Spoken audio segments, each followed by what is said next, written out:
Je m'appelle Lindsay Parker. J'avais 31 ans quand mes parents, debout au milieu du manoir dont j'avais hérité, m'ont donné 48 heures pour disparaître. Ma mère a plaqué un avis d'expulsion sur le bureau de la bibliothèque. Tu as 2 jours, a-t-elle dit, en souriant, comme si ma vie n'était qu'un jeu qu'elle avait déjà gagné. Mon père a désactivé mon code d'accès, il a appelé la sécurité, et a déclaré que je n'étais plus une résidente autorisée. Ma petite sœur, adossée à l'encadrement de la porte, me filmait. Commence à faire tes cartons, a-t-elle ri. Peut-être que ton petit boulot de bricoleuse te permettra de te payer un studio.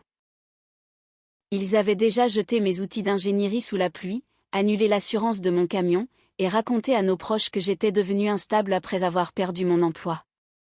Rien de tout cela n'était vrai. J'étais ingénieur en conservation, spécialisé dans la restauration des systèmes mécaniques des bâtiments historiques. J'avais passé 6 ans à maintenir le manoir de Bellwether debout, pendant qu'il s'en servait comme d'une banque privée. Mon père a pointé les escaliers du doigt. C'est la dernière fois que tu dors ici. J'ai regardé l'avis d'expulsion, puis l'horloge en laiton, juste derrière lui. Non, ai-je répondu, c'est la vôtre. Ils pensaient que je rendais les armes. Ce qu'ils ignoraient, c'est que le coffre-fort de mon grand-père contenait un enregistrement, une clé, et des documents prouvant ce qu'ils avaient fait. Ils ignoraient également qu'un témoin était déjà en route, se dirigeant vers notre perron. Quand cette porte s'ouvrirait, leur ultimatum de 48 heures se transformerait en un compte à rebours contre eux. Avant que je ne vous dise qui attendait dehors, et pourquoi ma mère a soudainement perdu son sourire, dites-moi, quelle heure est-il chez vous, et d'où regardez-vous cette vidéo? Je veux savoir jusqu'où cette histoire voyagera, avant que le secret de ma famille n'éclate enfin au grand jour. Le manoir de Bellwether surplombait les rives du lac d'Annecy, en Haute-Savoie. Mais ce n'était en rien le palais idyllique que ma famille affichait sur Internet. Il comptait 42 pièces, une chaudière défaillante, un toit en cuivre qui fuyait, et suffisamment de vieilles plomberies pour ruiner quiconque confondrait histoire et luxe. Mes grands-parents, Arthur et Eleanor Parker, avaient sauvé ce domaine abandonné dans les années 70, et l'avaient restauré, pièce par pièce. Grand-père réparait les horloges, les ascenseurs, et les systèmes de chauffage. Grand-mère, quant à elle, notait chaque réparation, chaque contrat, et chaque paiement, dans des registres bleus, cachés derrière le mur de la bibliothèque. J'ai passé mon enfance à leur côté, tandis que mes parents voyageaient, montaient des entreprises, et ne revenaient que lorsqu'ils avaient besoin d'argent. À 16 ans, grand-père m'a montré une clé en laiton, dissimulée dans le socle de l'horloge de la bibliothèque. Les vieilles maisons survivent, car quelqu'un se souvient de ce que tous les autres oublient, m'a-t-il dit. Après le décès de mes grands-parents, à 8 mois d'intervalle, mes parents ont affirmé que Bellwether avait été légué à l'ensemble de la famille. J'étais en deuil, alors j'ai accepté leur version. Ils ont emménagé dans l'aile principale, ont donné la suite avec vue sur le lac à ma sœur, et m'ont assigné 2 petites pièces, près de l'escalier des domestiques. Chaque fois que je demandais à voir les documents de la succession, ma mère prétendait que la procédure était toujours en cours. Pendant 6 ans, j'ai payé pour les réparations, car ils soutenaient que le domaine n'avait pas de liquidité. J'ai remplacé la chaudière, stabilisé le balcon ouest, et aidé à obtenir le classement historique de Bellwether. Pendant ce temps, mon père a fondé les Domaines du Lac Parker, une entreprise de séjour de luxe.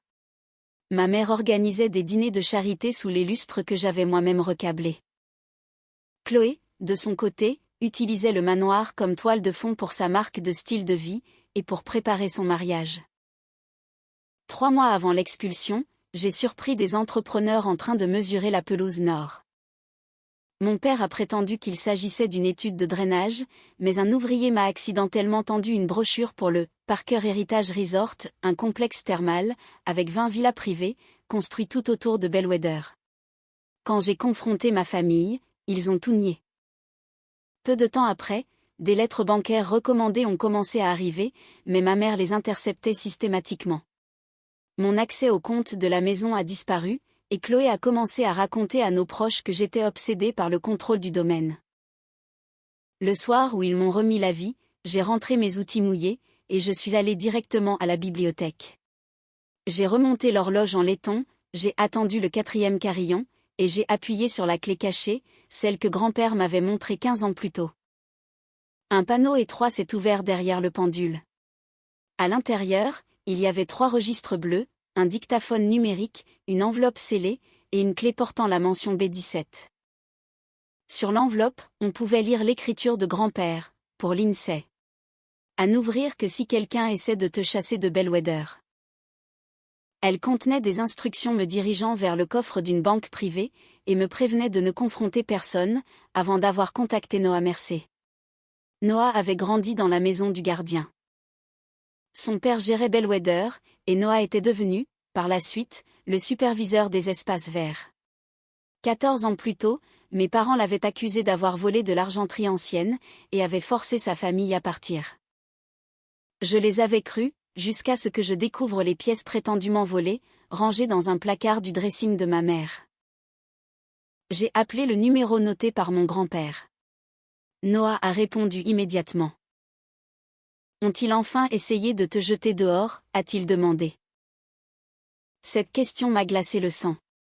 Il attendait ce moment. Vérifie le coffre. Ne prends rien d'autre, et ne leur fais surtout pas savoir que j'arrive, a-t-il dit. Ensuite, il m'a conseillé de contacter Ethan Caldwell, l'ancien avocat en charge de la succession de mes grands-parents. Cette nuit-là, pendant que ma famille célébrait au rez-de-chaussée, j'ai changé la pile du dictaphone. La voix de mon grand-père a émergé, à travers les grésillements. Si tu écoutes ceci, l'INSEE, c'est que Michael et Rachel ont choisi la maison, au détriment de leur fille.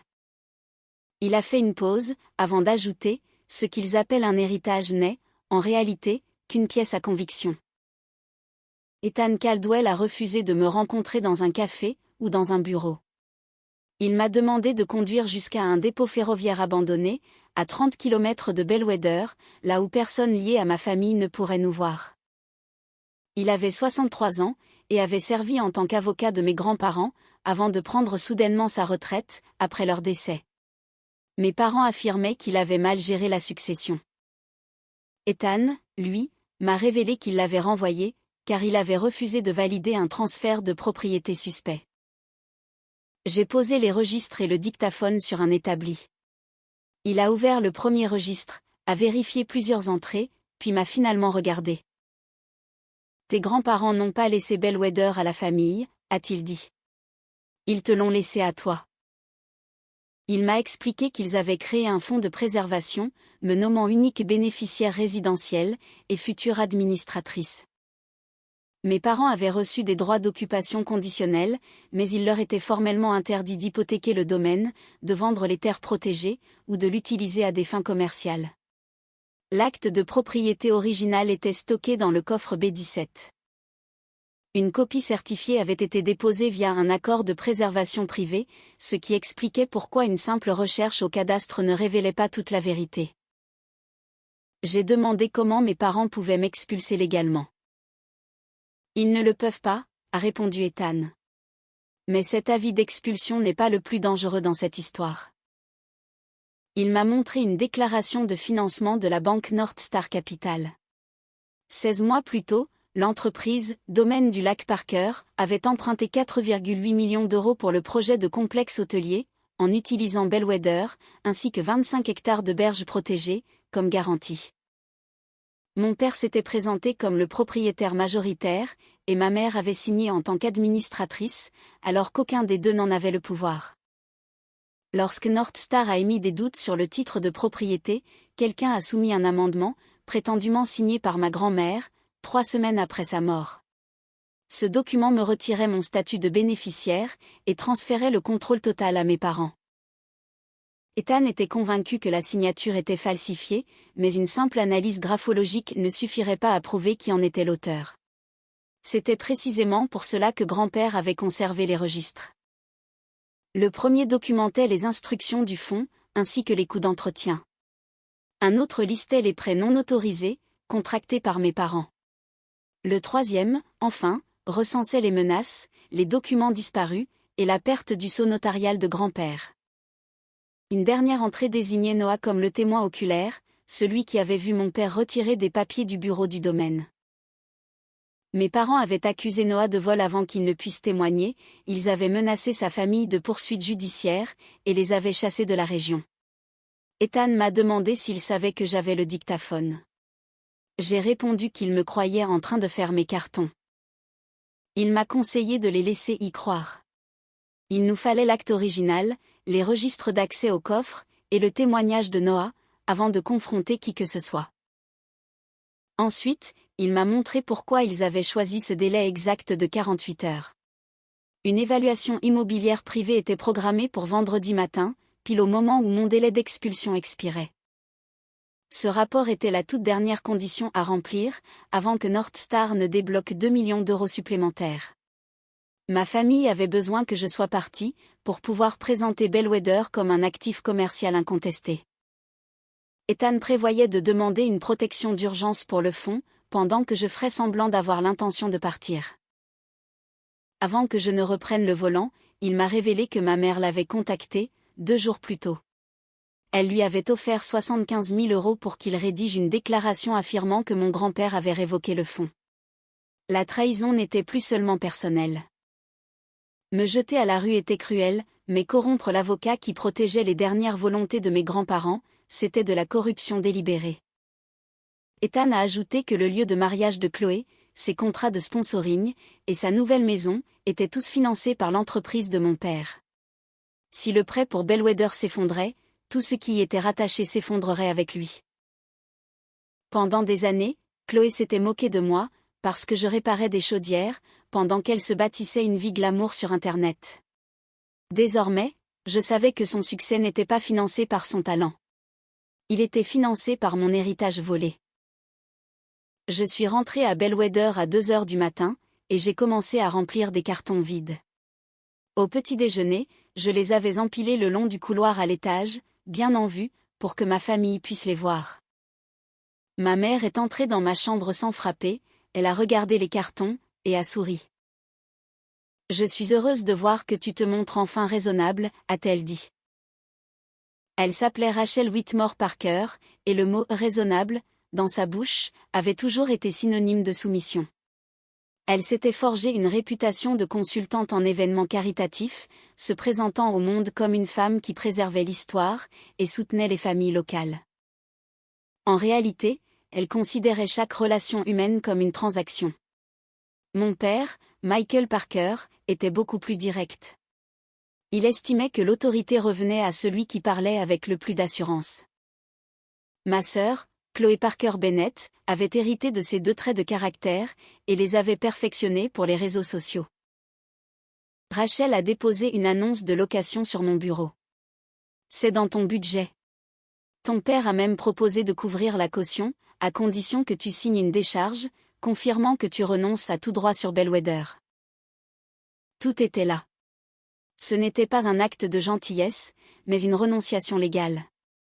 Je l'ai parcouru des yeux, faisant mine d'hésiter. Je vais y réfléchir.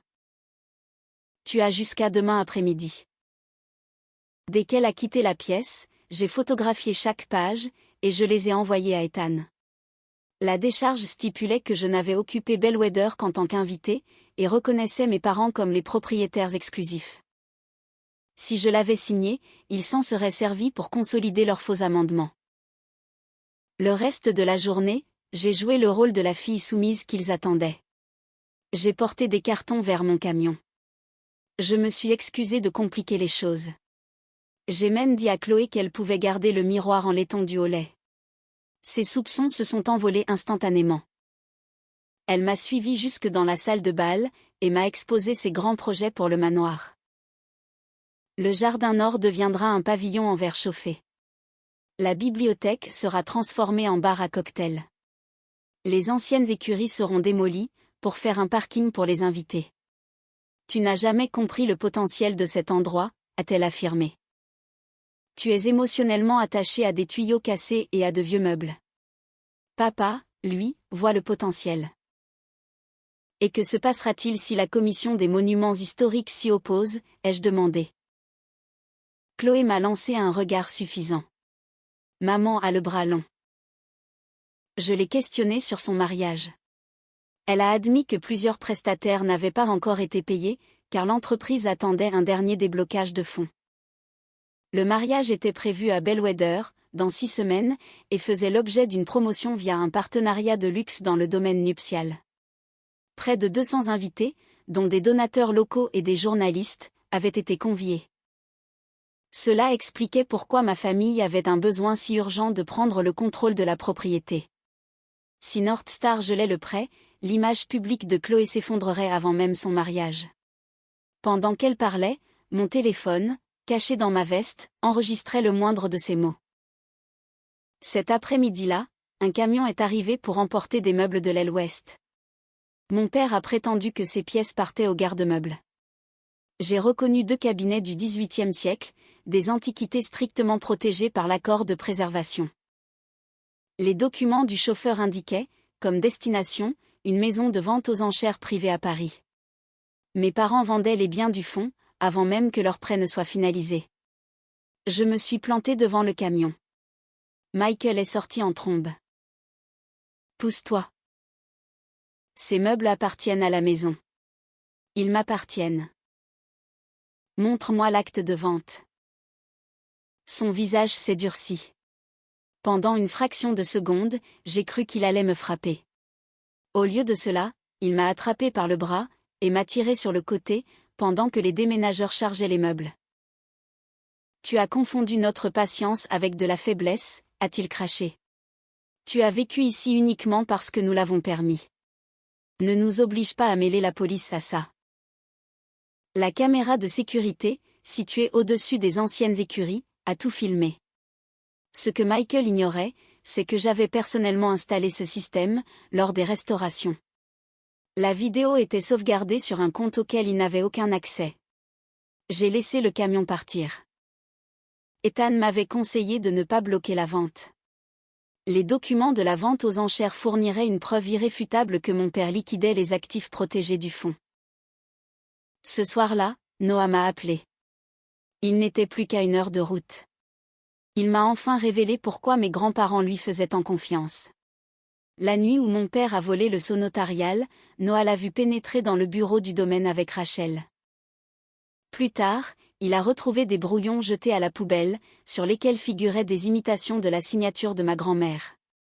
Noah avait conservé l'une de ces pages, et l'avait remise à son père. Quand mes parents l'ont appris, ils ont caché de l'argenterie dans la voiture de la famille Mercé, et ont menacé de faire arrêter le père de Noah, s'il ne quittait pas la région immédiatement. Pourquoi ne me l'as-tu pas dit? Tu avais 17 ans, a-t-il répondu. Ton grand-père pensait que te protéger, c'était te tenir à l'écart de cette guerre. Noah avait gardé cette page de brouillon avec lui, pendant 14 ans. Plus important encore, son père avait enregistré les menaces de Michael, lors de leur ultime rencontre. Noah possédait toujours cette cassette. Il avait prévu d'arriver au manoir le lendemain à midi tapant, à l'instant même où mon délai d'expulsion arriverait à son terme. À 22 heures, j'ai trouvé Chloé dans la bibliothèque, en train d'essayer d'ouvrir l'horloge en laiton. Elle m'avait vu me tenir près du meuble, après la remise de l'avis d'expulsion, et avait compris que quelque chose y était peut-être caché. « Qu'est-ce que tu cherches ?» ai-je demandé. Elle a fait volte-face. « Rien. » Le panneau de l'horloge était rayé, mais le compartiment était vide. J'avais déjà mis les preuves en lieu sûr. Chloé s'est avancée vers moi. Tu as toujours cru que grand-père t'aimait le plus. Il me faisait davantage confiance, à moi. Il y a une différence. Son visage s'est fermé. Demain, tout le monde se fichera bien de ce que grand-père voulait. Tu seras parti. L'expert signera son rapport, et cet endroit servira enfin à quelque chose. C'était la première fois qu'elle admettait être au courant de l'évaluation immobilière. Je lui ai demandé si elle réalisait que ce prêt reposait sur une propriété qui n'appartenait peut-être même pas à nos parents.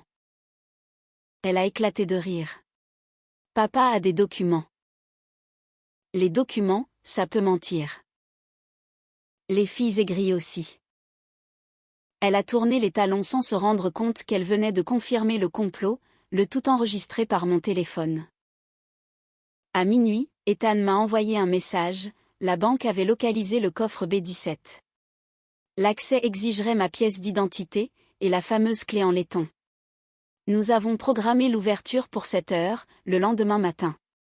J'ai jeté un œil aux valises posées près de la porte de ma chambre. Elles étaient remplies de couvertures, de vieux magazines, et de morceaux de ferraille, juste pour leur donner du poids. Mes vraies affaires étaient restées exactement à leur place. Ma famille croyait assister à ma capitulation. En réalité, ils assistaient à une mise en scène, conçue pour les garder en confiance, jusqu'à ce que chaque porte se referme sur eux. La banque locale de Bellwether n'ouvrait qu'à 7 heures, mais sa directrice, Marjorie Sloan, nous attendait déjà quand Ethan et moi sommes arrivés. Elle avait passé en revue l'historique des accès au coffre B17 et avait découvert que Rachel avait tenté d'y pénétrer à 4 reprises, après la mort de grand-mère, en prétendant à chaque fois être l'administratrice remplaçante. Les employés avaient refusé, car elle n'avait pas la clé.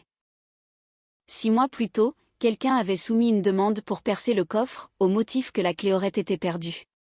Le document portait la signature falsifiée d'Ethan. Marjorie nous a conduits au sous-sol, et m'a regardé insérer la clé en laiton. À l'intérieur du coffre se trouvaient 5 objets, l'acte original de préservation, une déclaration notariée de bénéficiaire, 2 cassettes audio, le livre de compte de grand-mère, et une lettre adressée au procureur de la République.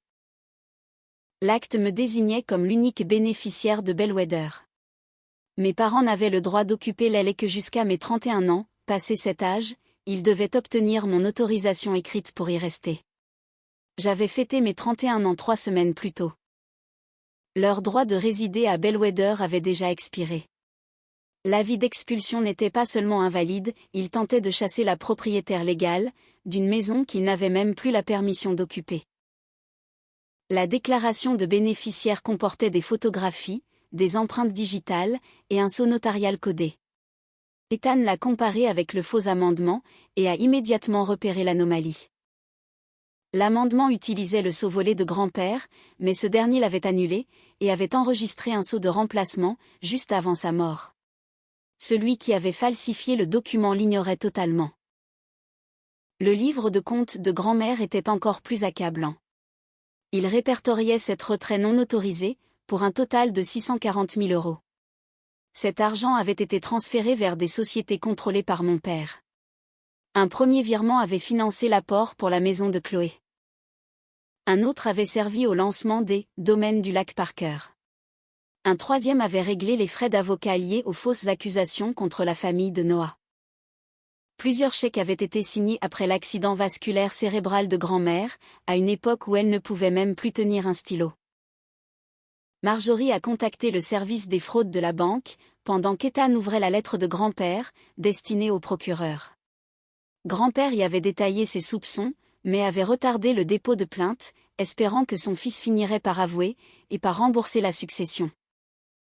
Si cela n'arrivait jamais, il ordonnait au futur administrateur de protéger Bellwether, sans se soucier de sauver les apparences. Pendant des années, j'avais gardé le silence, car j'avais peur de devenir la fille qui détruirait la famille. Ces mots ont rendu la vérité éclatante. Dénoncer une injustice ne détruit pas une famille. C'est l'injustice elle-même qui la détruit. La première cassette contenait les voix de grand-père et grand-mère, confirmant que Bellwether m'appartenait, et qu'aucun amendement n'avait été autorisé. La seconde révélait une dispute avec mes parents. Michael exigeait le contrôle du domaine, pour garantir un prêt commercial. Rachel disait que j'étais trop indépendante, pour qu'on me fasse confiance. Grand-père a refusé. Mon père a alors lancé: quand vous ne serez plus là, le papier dira ce que nous voulons qu'il dise. Grand-père lui a répondu: cette phrase pourrait bien te coûter plus cher que n'importe quelle autre. 14 ans plus tard, c'était exactement ce qui allait se produire.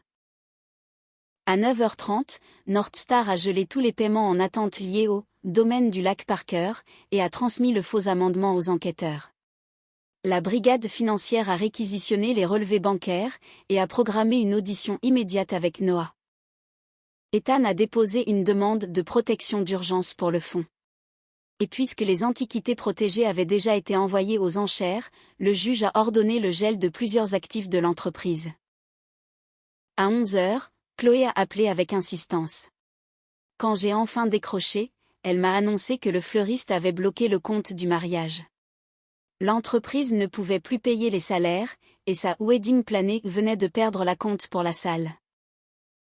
Qu'est-ce que tu as fait ? A-t-elle exigé de savoir. J'ai baissé les yeux sur l'acte de propriété. J'ai découvert à qui appartenait la maison. À 11h50, Ethan et moi avons franchi les grilles de Bellwether. Un véhicule de gendarmerie attendait près de la fontaine, non pas pour moi, mais pour mes parents. Noah se tenait sur le perron, tenant une vieille mallette usée. À travers les fenêtres de la bibliothèque, j'ai aperçu ma famille, réunie autour de l'avis d'expulsion.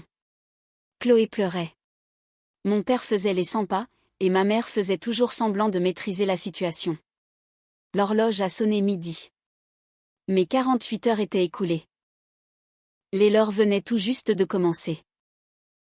Mon père a ouvert la porte avant même que je ne l'atteigne. Tu es en retard. Derrière lui, Rachel tenait l'accord de renonciation, tandis que Chloé filmait avec son téléphone. Michael a pointé les valises du doigt, au pied de l'escalier. Charge tes affaires, et donne-nous tes clés. C'est alors que Noah est entré dans leur champ de vision, et le visage de mon père s'est décomposé. Pendant 14 ans, il avait traité Noah de voleur. À présent, l'homme qui l'avait chassé se tenait sur le perron, portant les preuves que mes parents croyaient disparues avec lui. Rachel lui a craché qu'il n'était pas le bienvenu. C'est moi qui l'ai invité, ai-je dit. Tu n'en as pas l'autorité, a-t-elle répliqué. Ethan est entré derrière nous. En réalité, si. Elle l'a. Dans la bibliothèque, il a posé l'acte original juste à côté de l'avis d'expulsion. Chloé a lu la section concernant les bénéficiaires, et a demandé ce que cela signifiait. Bellwether a été légué à l'INSEE, a expliqué Ethan. Les droits d'occupation de vos parents ont expiré il y a 3 semaines. Michael a soutenu, avec véhémence, que l'acte avait été remplacé. Ethan a déposé le faux amendement à côté du vrai, pointant du doigt le sceau annulé, et la date de signature, tout bonnement impossible. North Star avait déjà transmis le document pour enquête. Rachel a arraché l'amendement, et a déclaré qu'il ne prouvait rien. Il prouve suffisamment de choses pour justifier un gel de vos avoirs, a tranché Ethan. Son masque de froideur s'est fissuré. Je lui ai annoncé que j'avais également contacté la commission de préservation, la banque, et la maison de vente aux enchères qui détenait les meubles. Michael a violemment abattu sa main sur le bureau, hurlant que je n'en avais pas le droit. J'ai ouvert mon ordinateur portable, et j'ai affiché 6 années de factures de réparation à mon nom, y compris des dépenses que son entreprise avait frauduleusement déclarées comme charges professionnelles. Lorsqu'il a fait un pas menaçant vers moi, Noah s'est interposé. Rachel a traité Noah d'employé aigri, affirmant que personne ne le croirait. Il a alors sorti la page de brouillon avec les fausses signatures, et a posé un magnétophone sur le bureau. Ils n'ont pas besoin de croire mes souvenirs, a-t-il dit. Ils peuvent entendre votre mari menacer mon père. L'enregistrement a diffusé la voix plus jeune de Michael, ordonnant aux Mercé de partir, et les menaçant de transformer l'histoire de l'argenterie volée en affaire criminelle, s'ils osaient parler.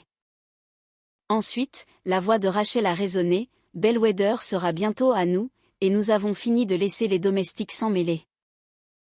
Chloé a fixé notre mère, abasourdie. Tu m'avais dit que Noah avait volé grand-mère. Rachel a tendu la main pour attraper la cassette, mais Noah l'a reculée, précisant que l'original était déjà entre les mains des enquêteurs. Michael m'a accusé de faire entrer des criminels dans notre maison. Je lui ai demandé comment il osait appeler Bellwether sa maison, après avoir hypothéqué une propriété qui ne lui appartenait pas, après avoir imité la signature de grand-mère, volé l'argent du fonds, et fait accuser une famille innocente. Il m'a répondu que je ne comprenais pas ce qui était en jeu. Je comprends parfaitement, ai-je répliqué. La maison de Chloé, son mariage, ton entreprise, et la réputation de maman. Tout est en jeu, sauf les gens que vous avez sacrifiés. Ethan a montré à Chloé les relevés de virement, prouvant que l'argent du fonds avait financé sa maison et son mariage. Elle s'est retournée contre nos parents, exigeant de savoir pourquoi ils avaient prétendu que cet argent venait d'investisseurs. Michael a balbutié que tout aurait été remboursé. Avec le prêt garanti par ma propre maison, ai-je lancé. Rachel a déchiré l'avis d'expulsion en deux, puis s'est jetée sur l'acte original. Je l'ai soulevé hors de sa portée. Elle a commencé à m'insulter, mais s'est arrêtée net, lorsque 2 enquêteurs de la brigade financière et les gendarmes sont entrés dans la bibliothèque. Ils ont signifié à mes parents des ordonnances de saisie, couvrant leur téléphone, leurs ordinateurs, leurs comptes bancaires et les dossiers de l'entreprise. Les gendarmes ont confirmé qu'aucun bien du fonds ne pouvait quitter Bellwether, et que j'étais désormais la seule à contrôler l'accès au domaine. Michael m'a accusé d'avoir manipulé grand-père. J'ai appuyé sur la touche lecture de mon dictaphone. La voix de grand-mère a empli la pièce. Lindsay ne nous a jamais réclamé Bellwether. C'est pour cela qu'elle mérite de le protéger. L'héritage n'est pas une récompense. C'est une responsabilité. Grand-père a ajouté que, si leur fils tentait de s'approprier la maison par la pression, la fraude ou de faux documents, son droit d'y résider prendrait fin immédiatement. Mon père a blêmi. Rachel a demandé un délai.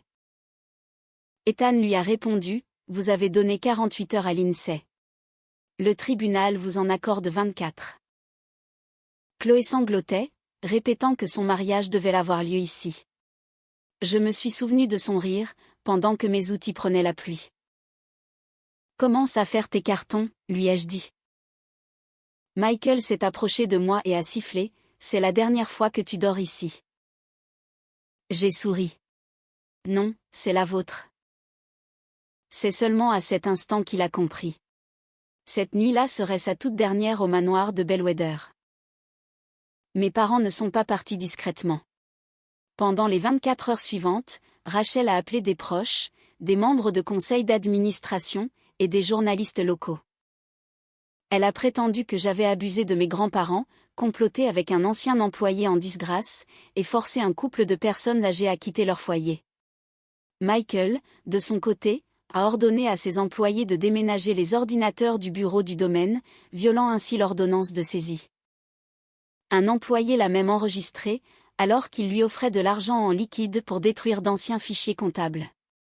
Avant le coucher du soleil, les enquêteurs avaient saisi le matériel et ajouté la tentative de destruction de preuves au dossier pénal. Le lendemain matin, mes parents ont porté leurs valises jusqu'aux portes d'entrée de Bellwether, tandis que les mêmes proches, qu'ils avaient invités pour assister à mon expulsion, patientaient près de l'allée.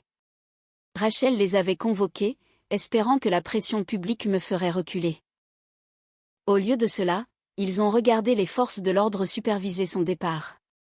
Cette humiliation n'était pas planifiée, c'était simplement la conséquence de sa propre stratégie. Elle voulait un public pour assister à la perte de ma maison, elle en a eu un, lorsqu'elle a perdu l'accès à la sienne. L'entreprise de Michael s'est effondrée en moins d'une semaine.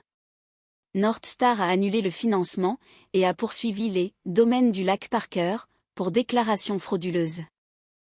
Sans le déblocage du prêt, l'entreprise n'a pas pu honorer les salaires, les factures des fournisseurs, ni les échéances de location. Les actifs restants ont été placés sous administration judiciaire. Le projet de complexe hôtelier a disparu du site des investisseurs. La maison de vente aux enchères, quant à elle, a restitué les cabinets de Bellwether. La commission historique a ouvert une enquête distincte, concernant les permis d'aménagement illégaux que ma mère prétendait pouvoir obtenir grâce à ses relations. Rachel a dû démissionner de 2 conseils d'administration d'œuvres caritatives, après que des journalistes eurent obtenu des documents, prouvant qu'elle utilisait les événements des donateurs pour promouvoir une entreprise financée par des fonds détournés. Les organisations n'étaient pas responsables de ces actes, mais elles ne pouvaient plus la laisser les représenter. Les pertes de Chloé ont été les plus publiques. Ses sponsors nuptiaux se sont retirés, lorsqu'ils ont appris que Bellwether n'était plus disponible en tant que lieu de réception. La Wedding Planner a annulé son contrat, une fois le compte bancaire gelé. Le fiancé de Chloé, Grant Bennett, a découvert que mon père l'avait persuadé de se porter garant pour une partie de la dette du complexe, sans jamais lui révéler le litige sur le titre de propriété. Grant a reporté le mariage et a quitté la maison achetée avec l'argent de ma grand-mère. Pendant plusieurs jours, Chloé a rejeté la faute sur moi. Elle a publié des messages équivoques, parlant de proches jaloux et de trahison familiale. Puis, Ethan lui a envoyé l'enregistrement de nos parents discutant du projet. Sur la bande, on entendait Rachel qualifier le mariage de Chloé de publicité utile, et Michael affirmer que la famille de Grant absorberait les pertes si le financement venait à échouer. Chloé a supprimé toutes ces publications. Elle est revenue à Bellwether 2 semaines plus tard, sans caméra, sans maquillage, et sans cette assurance qu'elle portait autrefois comme une armure. Elle est restée devant la grille, car j'avais effacé son code d'accès. Savais-tu que Grant risquait de perdre ses économies, a-t-elle demandé. Non. Maman et papa le savaient? Oui. Elle a posé le regard sur le manoir. Ils se sont servis de moi, aussi. En effet. Elle a attendu que je la réconforte. J'en étais incapable. Comprendre qu'elle avait, elle aussi, été manipulée, n'effaçait pas les années qu'elle avait passées à les aider à me manipuler, moi. Je n'ai rien falsifié, s'est-elle défendue. Mais tu savais qu'il me jetait dehors pour faciliter l'évaluation de la maison. Elle a baissé les yeux. Tu m'as enregistré, ai-je poursuivi. Tu as ri, quand mes outils ont été jetés sous la pluie. Tu as colporté des mensonges sur ma santé mentale, pour que nos proches ne me croient pas. Tu n'es peut-être pas à l'origine de la fraude, Chloé, mais tu en as tiré profit, et tu as protégé ceux qui la commettaient. Qu'est-ce que tu attends de moi? Que tu dises la vérité, sans te demander ce que tu recevras en retour. 3 jours plus tard, Chloé a remis aux enquêteurs ses messages, ses documents de planification, et les enregistrements de ses conversations avec nos parents. Sa coopération n'a ni sauvé son mariage, ni restauré ses contrats de sponsoring, mais elle lui a évité d'être inculpée dans l'affaire de complot financier. Mes parents ont fait face à des poursuites civiles de la part de North Star, du Fonds de préservation de Bellwether, et de la famille de Noah. Le procureur les a ensuite inculpés de multiples chefs d'accusation, liés à la falsification de documents, à la fraude bancaire, et à la tentative de destruction de preuves. Je n'ai pas célébré l'annonce de ces inculpations. La justice n'est pas toujours joyeuse. Parfois, c'est simplement l'instant précis où les mensonges cessent de contrôler la vie des gens qui vous entourent. La famille de Noah a reçu une déclaration officielle, les innocentant totalement de l'accusation de vol. Le journal local a corrigé le vieil article qui avait hanté son père pendant des années. Noah a choisi de ne pas revenir en tant qu'employé. À la place, le fonds a engagé son entreprise de restauration paysagère pour réparer la pelouse nord que mes parents avaient endommagée, en préparant le terrain pour leur complexe hôtelier. Ethan m'a aidé à restructurer Bellwether, pour en faire une résidence de préservation à but non lucratif. L'allée a été transformée en logement temporaire, destiné aux apprentis étudiant les métiers historiques. Les anciennes écuries sont devenues un atelier pour les jeunes s'initiant à la maçonnerie, à la menuiserie, à l'horlogerie, et à la conservation mécanique. J'ai poursuivi ma carrière d'ingénieur, mais Bellwether a fini par s'intégrer à mon travail, plutôt que de rester un monument voué au statut social de ma famille. Un soir, des mois après l'expulsion, je me suis assise dans la bibliothèque, et j'ai écouté la toute dernière partie de l'enregistrement de mon grand-père. La première fois, j'avais arrêté la cassette trop tôt. Sa voix était plus faible dans cette dernière minute. Lindsay, protéger cette maison pourrait t'obliger à te dresser contre des personnes que tu aimes. Ne confonds jamais loyauté et soumission. La loyauté protège ce qui est juste. La soumission, elle, protège simplement celui qui est le plus fort. Ma grand-mère a pris la parole après lui, et n'oublie pas qu'une maison n'est pas sacrée, simplement parce qu'une famille la possède. Elle le devient, lorsque les personnes qui l'habitent refusent de bâtir leur confort sur la souffrance d'autrui. J'ai enfin compris pourquoi il m'avait choisi. Ce n'était pas parce que j'aimais Bellwether plus que mes parents. Mes parents aimaient sa valeur financière, l'influence qu'elle procurait, et l'image qu'elle leur donnait. Moi, j'aimais la responsabilité. Je savais quel mur avait besoin d'être renforcé, quel tuyau gelait en février, et quelle fenêtre devait être ouverte avec précaution, pour protéger le verre d'origine. J'avais compris que l'héritage n'était pas une autorisation de consommer ce que les générations précédentes avaient créé. C'était l'obligation de laisser quelque chose d'honnête derrière soi. Ma relation avec Chloé est restée complexe. Elle s'est excusée sans exiger mon pardon, et, avec le temps, je lui ai accordé le droit de me rendre visite, à de rares occasions. Elle n'a jamais retrouvé d'intérêt financier dans Bellwether. Certaines limites doivent rester permanentes, même après que la colère s'est dissipée. Mes parents m'ont envoyé des lettres par l'intermédiaire de leurs avocats. Mon père m'a traité de personne vindicative. Ma mère a écrit que les problèmes familiaux n'auraient jamais dû être rendus publics. Aucune de ces lettres ne contenait d'excuses, que ce soit pour Noah, pour mes grands-parents, ou pour moi. Je n'ai pas répondu. Ils croyaient que mon silence signifiait que je n'avais plus rien à dire.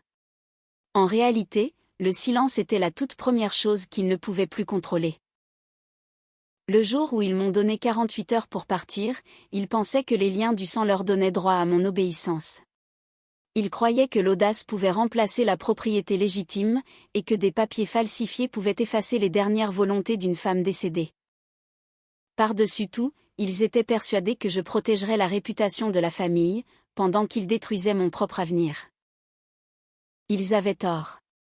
La famille ne se définit pas par ceux qui exigent vos sacrifices, en appelant cela de la loyauté. La famille se trouve parmi ceux qui respectent votre dignité, protègent la vérité, et restent à vos côtés, lorsque faire ce qui est juste devient difficile. Mon obstination ne m'a pas rendu cruel. Détenir des preuves ne m'a pas rendu déloyal. Défendre les volontés de mes grands-parents n'a pas détruit ma famille. La cupidité s'en était déjà chargée. J'ai simplement refusé de laisser la cupidité hériter de la maison. Alors, voici la question que je me pose encore aujourd'hui. Si les personnes les plus proches de vous exigeaient que vous sacrifiiez votre maison, votre réputation, et la vérité, dans l'unique but de préserver leur confort, partiriez-vous en silence? Ou les forceriez-vous, enfin, à répondre de leurs actes? Merci de nous avoir accompagnés tout au long de cette histoire fictive. Cette vidéo a été réalisée uniquement à des fins de divertissement, d'éducation, et de réflexion dramatique. Nous espérons qu'elle vous rappelle que la paix, reconstruite après le chaos, peut devenir bien plus précieuse que tout ce que vous pensiez avoir perdu. Une fois que le calme reviendra dans votre vie, vous réaliserez peut-être que lâcher prise n'était pas une punition, mais une forme de liberté.